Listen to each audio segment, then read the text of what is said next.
Adik, kita belajar dengan penuh semangat ya. Adik-adik, dalam lingkungan sekolah haruslah bersih dan sehat.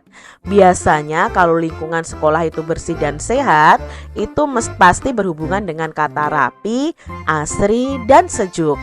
Apa arti kata-kata tersebut? Rapi itu artinya tidak berantakan adik-adik. Asri itu artinya adalah lingkungan di sekitar kita itu bersih, sejuk, dan nyaman.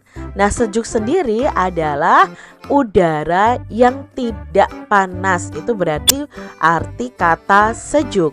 Itu kosakata yang berhubungan dengan lingkungan bersih di sekolah.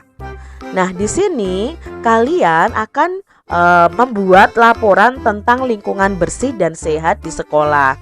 Informasi juga dapat diperoleh dari hasil mengamati. Informasi dari hasil mengamati dapat ditulis dalam bentuk laporan. Nah, di sini ada gambar tentang menjaga kebersihan sekolah. Misalnya dengan membuang sampah di tempat sampah. Itu kalian bisa membuat laporannya. Oh, sekolahku bersih. Para siswa bertanggung jawab untuk menjaga kebersihan dan kesehatan sekolah. Nah, misalnya seperti itu. Jadi kita bisa mengamati sekolah kita masing-masing, apakah sekolah kita itu termasuk lingkungan yang bersih dan sehat.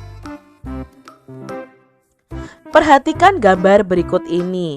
Nah, di sini ada gambar anak-anak yang sedang membersihkan sekolah mereka. Coba adik-adik sebutkan ya 5 kosakata dari gambar tersebut. Misalnya kosakatanya adalah gotong royong, menyapu, bersih, sehat, rapi, membuang sampah, misalnya seperti itu. Lalu kalau membuat laporan pengamatannya bagaimana? Nah, di sini kalian bisa membuat laporan pengamatan. Contohnya, Siti dan teman-temannya sedang membersihkan lingkungan sekolah. Ada yang menyapu, ada yang membuang sampah di tempat sampah. Lingkungan sekolah ini menjadi bersih dan sehat. Misalnya laporan pengamatan seperti itu adik-adik. Nah, hidup bersih dan sehat tidak hanya di rumah. Kita juga harus hidup bersih dan sehat di sekolah. Kebersihan sekolah itu menjadi tanggung jawab semua warga sekolah. Dayu dan teman-teman menyadari hal itu adik-adik. Nah, ciri kelas yang bersih itu apa saja Kak Citra? Pertama, pasti tidak ada sampah berserakan. Debu-debunya selalu dibersihkan. Peralatan kelas juga tersusun rapi. Kelas dicat dengan warna yang menarik.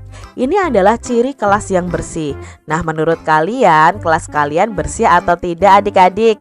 Coba kalian amati ya. Lalu, di sini ada halaman sekolah yang bersih dan sehat. Ciri-cirinya ya tidak ada sampah berserakan, pot bunganya tersusun rapi, terdapat tanaman atau bunga yang menghiasi, terdapat tempat sampah adik-adik. Nah, ini halaman sekolah yang bersih dan sehat. Kalau halaman atau pekarangan sekolah yang tidak bersih, ciri-cirinya apa? Ya, dari gambar ini pasti ada sampah berserakan dan bau. Banyak daun yang berserakan, tempat sampah juga berserakan, banyak rumput yang mengganggu tidak dipotong. Ini ciri pekarangan sekolah yang tidak bersih. Secara keseluruhan, sekolah yang bersih itu tidak ada sampah berserakan, debunya dibersihkan, peralatan sekolahnya tertata rapi, dan halaman sekolahnya juga bersih. Sedangkan sekolah yang tidak bersih itu sampahnya berserakan dan bau ya. Debu-debunya tidak pernah dibersihkan, peralatan kelasnya tidak tersusun rapi, dan halaman sekolahnya kotor. Jadi sekolah tidak bersih ini ciri-cirinya ya adik-adik ya, sangat tidak baik untuk kita contoh adik-adik. Jadi kalian harus menjaga kebersihan sekolah kalian.